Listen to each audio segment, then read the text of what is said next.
एक बार एक गांव में चोरी हो जाती है और उस चोरी में रुपया पैसा सब सारा धन सब कुछ चला जाता है। और उस गांव वाले नज़दीकी पुलिस स्टेशन जाके उसकी रिपोर्ट लिखाते हैं, कहते हैं साहब हमारा सामान चोरी चला गया है। और फिर उसकी दरोगा आता है जांच पड़ताल करने के लिए। जांच पड़ताल कर ही रहा था, उसी बीच उस गांव का कोई व्यक्ति कहता है कि पास में ही कुछ रहने वाले लोग रहते हैं जिनका तो रहने का तौर तरीका अलग है, उनकी बोली भाषा अलग है। जब इस बात को दरोगा सुनता है तो पहुंच जाता है उस डेरा पर और जाके वहाँ उनसे पूछता है। जैसे ही उनसे पूछ रहा था उसी बीच उसकी नज़र एक लड़की पर पड़ती है। तो वो जो डेरा वाले लोग होते हैं वो कहते हैं साहब हमने कोई चोरी नहीं की है। लेकिन इसी बीच जब उस लड़की पर नज़र पड़ती है तो बहुत सी खूबसूरत सी वो लड़की थी और उसको देख करके दरोगा का उस पर दिल आ जाता है। और दरोगा कहता है अगर आप इस चोरी से बचना चाहते हो तो आप इस जो लड़की है आप इसको एक रात के लिए मेरे हवाले कर दीजिए, आप इस चोरी से बच जाएंगे।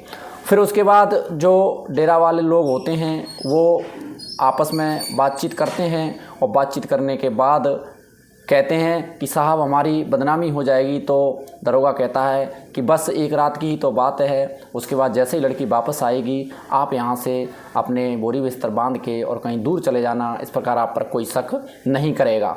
तो दोस्तों जो डेरा वाले लोग होते हैं वो उस लड़की को उस दरोगा के हवाले कर देते हैं और दरोगा उसके साथ पूरी रात मनचाहा जैसे अपनी बीवी के साथ करते हैं, जैसे उसके साथ मनचाहा जैसे सेक्स करता है। और उसके बाद पूरी रात भर मन भरने के बाद सुबह ही उस लड़की को उनके पास आकर के छोड़ देता है, परिवार वालों को सौंप देता है।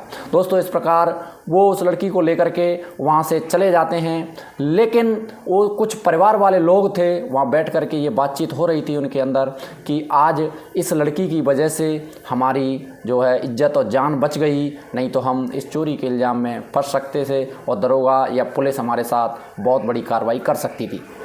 ऐसी बातचीत दोस्तों उनके बीच में होती हैं। उसके बाद दोस्तों जिस दिन से ये पहली वारदात थी उस लड़की को, और उसी दिन से वो लड़की और उस परिवार में एक ऐसी प्रथा चालू हो गई कि उस दिन से वो लड़की और वो परिवार जिस्म फरोशी के धंधे में उतर आए। दोस्तों इस लड़की का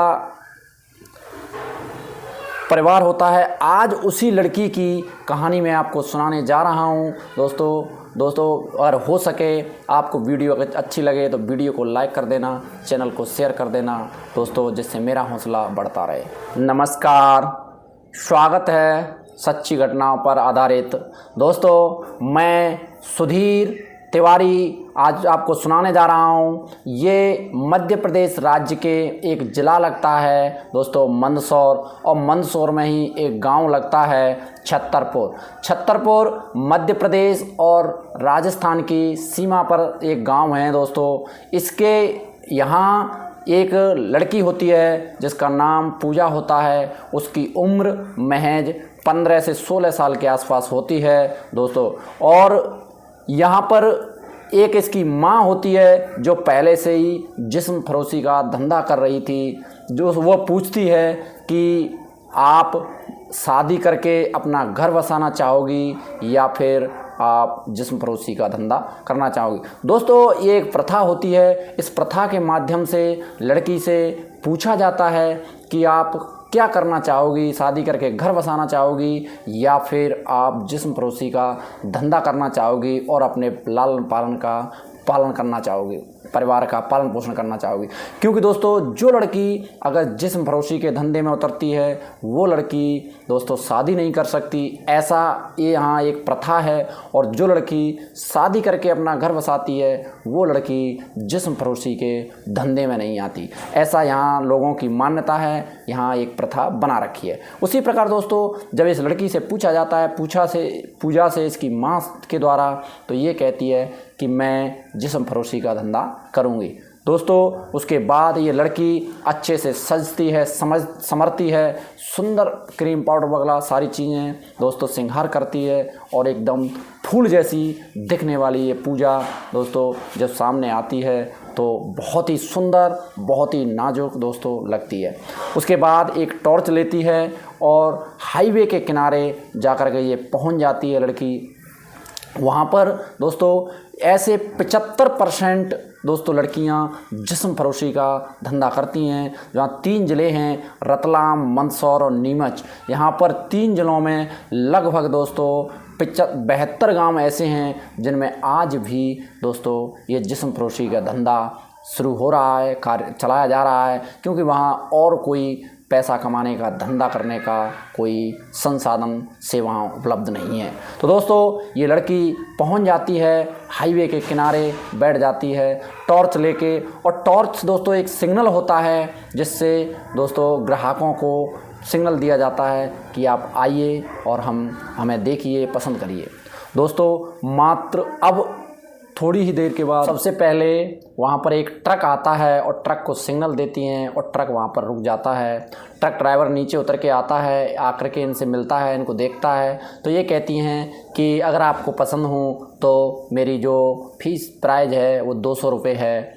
तो इस प्रकार जब 200 रुपये सुन करके और वो ट्रक ड्राइवर इनको देख करके तैयार हो जाता है। दोस्तों ये सबसे पहला ग्राहक था इस लड़की पूजा का, और ये जो समुदाय होता है ये बांछड़ा समुदाय होता है। वहाँ पर बांछड़ा समुदाय वालों के बहुत सारे गांव हैं।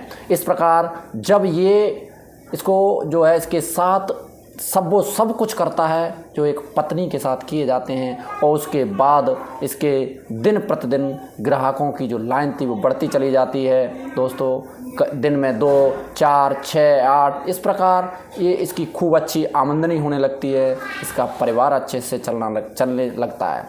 दोस्तों धीरे धीरे सिस्टम आगे बढ़ता है।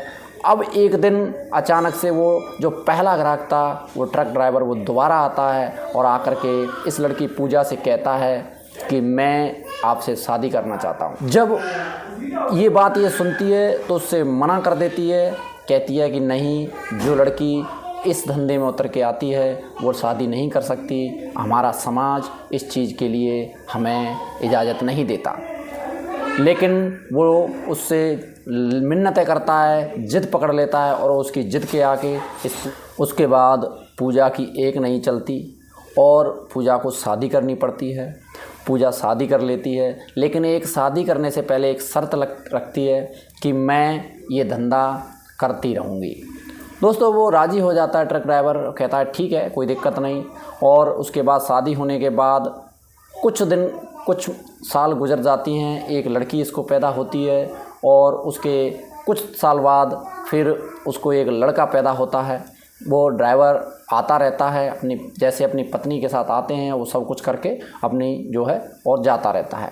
दोस्तों जो भी वो कमाता है ट्रक ड्राइवर, वो सारा पैसा इस पूजा को देने लगता है शादी होने के बाद, और ये बीच में जो अपना धंधा है वो रोक देती है। लेकिन अचानक से 8 साल बाद वो जो ट्रक ड्राइवर होता है वो गायब हो जाता है, और ये पूजा फिर से अकेली रह जाती है। और ये एक पूजा के साथ ही नहीं हुआ था, और भी कुछ वहाँ क्षेत्र की लड़कियाँ ऐसे उनके साथ भी हुआ था कि वहाँ लोग शादी करते थे और उसके बाद गायब हो जाया करते थे। अब पता नहीं वो कहाँ गायब हो गया, लेकिन उसके बाद फिर इस पूजा की मजबूरी हो जाती है और पूजा को फिर से एक बार उस धंधे में उतरना पड़ता है। दोस्तों ये कार्यक्रम यूं ही चल रहा था, यूं ही ज़िंदगी आगे बढ़ रही थी।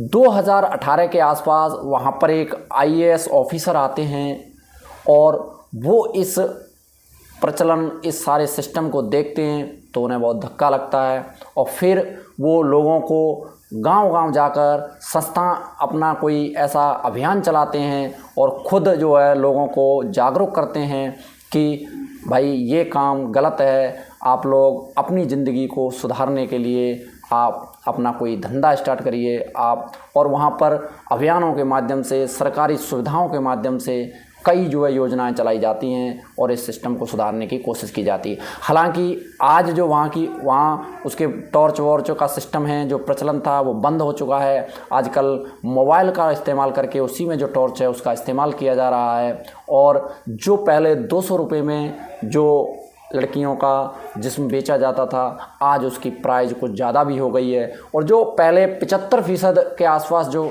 वहाँ जिस्म फरोशी का धंधा होता था, उसमें भी आज थोड़ी गिरावट आई है लगभग आज, लेकिन 20 से 25% आज भी हो रहा है। दोस्तों, सरकार के द्वारा पूरी कोशिश की जा रही है कि ऐसे इस सिस्टम को बदला जाए और वहाँ पर नए रोज़गार, नई व्यवस्थाएं चालू की जाएं। हर संभव ये कोशिश सरकार के द्वारा की जा रही है। आज भी उस पूजा की उम्र लगभग 45 साल के आसपास है और आज भी वो जीवित है और वो कोशिश कर रही है कि जो उसने किया वो उसकी लड़की या उसका बेटा ऐसा ना करे, और वो उनको अच्छी से अच्छी शिक्षा देने की कोशिश कर रही है। दोस्तों, इस पूरे घटनाक्रम को सुनाने का उद्देश्य किसी को परेशान करना या किसी को दिल दुखाना नहीं है। दोस्तों, सबको जागरूक करना है, सबको सचेत करना है। आपको भी अगर ऐसा कोई शख्स, परेशान व्यक्ति अगर आपको दिखे तो उसकी सामाजिक तरीके से, दोस्तों उसकी आर्थिक तरीके से, जैसे भी हो सके उसकी मदद करने की मेरी आपसे गुजारिश है दोस्तों। और हो सके तो इस वीडियो को लाइक कर देना और चैनल को सब्सक्राइब कर लेना। दोस्तों, जाते जाते कुछ लोगों ने नाम लेने की अपील की है।